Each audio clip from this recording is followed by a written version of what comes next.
are reports of multiple explosions in the cities of Kiev and Kharkiv. NATO officials now saying Russia has officially invaded Ukraine. Russia has attacked Ukraine, marking the start of a new war in Eastern Europe. And in the second city of Kharkiv, shortly after the Russian President Vladimir Putin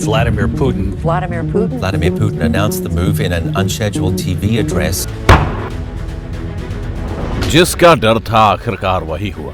Ukraine पर रूस ने special military operation के तहत attack कर दिया, जिसके बाद पूरी दुनिया में फिर वही डर बढ़ने लगा कि क्या अब दो देशों की जंग वर्ल्ड वॉर की शक्ल ले लेगी या नहीं। खैर, इस सवाल का जवाब कुछ दिनों में हम लोगों के सामने होगा, लेकिन आज देखने वाली बात यह है कि यूक्रेन और रूस की इस लड़ाई का विश्व पर क्या असर पड़ने वाला है। खास तौर से करीब 5000 किलोमीटर दूर बैठे हम भारतीयों को अभी भले ही लग रहा हो कि हमें इस जंग से क्या मतलब, लेकिन दोस्तों आपको ये जानकर हैरानी होगी कि इस जंग का बहुत बड़ा असर भारत पर पड़ने वाला है। और अगर जंग लंबी चलती है तो यह असर लगातार भारत पर एक नेगेटिव इम्पैक्ट डालेगा। इसीलिए जरूरी है कि हम समझें कि कैसे हमारा देश भी इससे मुसीबत में आ सकता है। रशिया और यूक्रेन की इस जंग के असर को समझने के लिए हमें इसे 3 पार्ट में देखना होगा। Factify. Facts on your face. पहला, तत्काल यानी इमीडिएट इम्पैक्ट क्या होगा। इस इम्पैक्ट को समझने के लिए हमें जानना जरूरी है कि भारत के रूस और यूक्रेन दोनों के साथ बहुत अच्छे रिश्ते हैं। इसी कारण भारत के काफी नागरिक इन दोनों देशों में रहते हैं। अगर बात यूक्रेन की करें तो यूक्रेन में ज्यादातर भारतीय लोग पढ़ने जाते हैं, जबकि रूस में पढ़ाई के साथ साथ कई भारतीय नौकरी की तलाश में भी जाते हैं। इसीलिए अगर इस जंग से तत्काल दिक्कत भारत को ये होगी कि देश के नागरिक जो रूस और यूक्रेन में रह रहे हैं उनकी सलामती एक बड़ी चिंता की वजह बन जाएगी। We found that there were close to about 20,000 Indian nationals, including students in the Ukraine. रूस के भारतीय दूतावास के मुताबिक तकरीबन 14,000 भारतीय रूस में रहते हैं। वहीं भारत से यूक्रेन जाने वालों में ज्यादातर संख्या स्टूडेंट्स की है।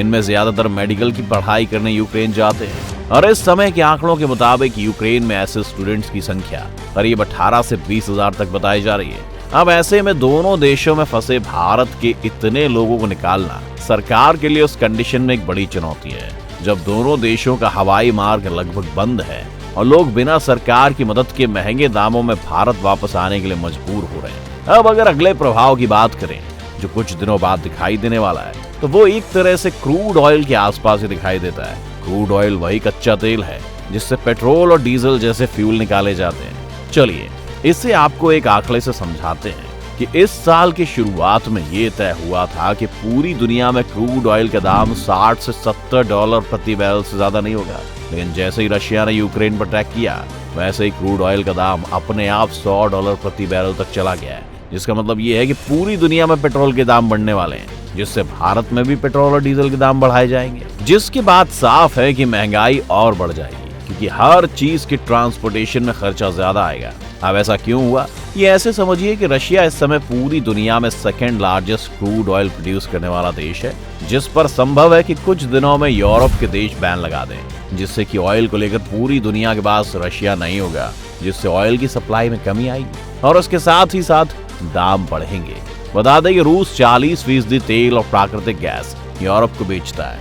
अगर उसने भी ये बंद कर दिया तो स्थिति खराब हो सकती है। इस तनाव के बीच अमेरिका कोशिश कर रहा है कि दूसरे देश जैसे कतर से एलएनजी का डाइवर्जन यूरोप की तरफ करा सके। आपको बता दें कि एलएनजी के लिए कतर के सबसे बड़े ग्राहक देश हैं भारत, चीन और जापान। अगर कतर अमेरिका के दबाव में एलएनजी यूरोप को देने के लिए तैयार हो जाए तो यूरोप को जाने वाला वो हिस्सा जाहिर है कि भारत के हिस्से को भी काट के दिया जाएगा, जिससे कि भारत में नेचुरल गैस में भी कमी आ जाएगी, जिससे सरकार को एलपीजी सिलेंडरों में सब्सिडी देने में अपने पास से पैसे लगाने होंगे, जिसका असर सीधा इंडियन इकोनॉमी पर होगा। अब आइए आखिरी प्रभाव को देखते हैं, जिसे लॉन्ग टर्म इम्पैक्ट कहा जा सकता है। बहुत टाइम बाद पड़ने वाले इस प्रभाव को समझने के लिए हमें ये समझना पड़ेगा कि भारत और रशिया बहुत पुराने दोस्त हैं। यानी करीब आजादी के बाद से ही भारत के सबसे करीबी और ईमानदार दोस्तों में रूस का नाम सबसे ऊपर आता है। ऐसा इसलिए है क्योंकि जब भारत आजादी के बाद अपनी सेना को तैयार करने के लिए संघर्ष कर रहा था और उसके पास तत्काल सैन्य हथियारों के लिए उम्मीद नहीं थी, तो रशिया ने भारत की सैन्य शक्ति को मजबूत करने के लिए हर वो मदद की थी, जिससे कि भारत आजादी के बाद करीब 3 जंग भी लड़ सका और दुश्मन को ये भी दिखा सका कि अब वो किसी से कमजोर नहीं है।